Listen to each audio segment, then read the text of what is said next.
2022 বিশ্বকাপে ক্রোয়েশিয়ার বিপক্ষে টাইব্রেকারে বিদায়ের সেই ক্ষত এখনো শুকায়নি জাপানের। তাই ব্রাজিলের বিপক্ষে একই ভুল এড়াতে একেবারে নতুন ছক কষেছেন জাপান কোচ হাজিমে মোরিয়াসু। ব্রাজিলের বিপক্ষে ম্যাচ যদি টাই ব্রেকারে গড়ায় তাহলে এবার খেলোয়াড়দের হাতে সিদ্ধান্ত নয়, সব নিয়ন্ত্রণ থাকবে কোচের হাতেই।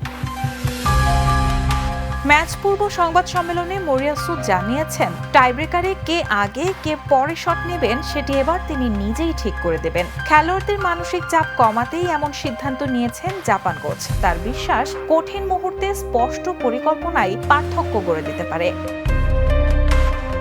বিশ্বকাপে প্রথমবারের মতো ফাইনালে ওঠার স্বপ্ন নিয়ে মাঠে নামছে জাপান। গত কয়েক বছরে জার্মানি, স্পেন ও ইংল্যান্ডের মতো পরাশক্তিদের হারিয়ে নিজেদের সামর্থ্যের প্রমাণ দিয়েছে তারা। এমনকি গত অক্টোবরে প্রীতি ম্যাচে কার্লো আনচেলত্তির ব্রাজিলকে ৩-২ গোলে হারিয়েছিল জাপান। তাই এবার প্রতিশোধের বাড়তি তাড়না নিয়েই মাঠে নামবে সেলেসাওরা।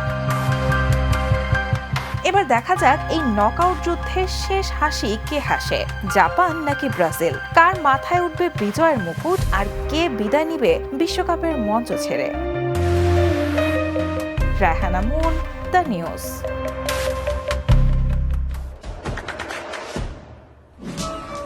দেশে দেশে সবার সাথে দ্য নিউজ।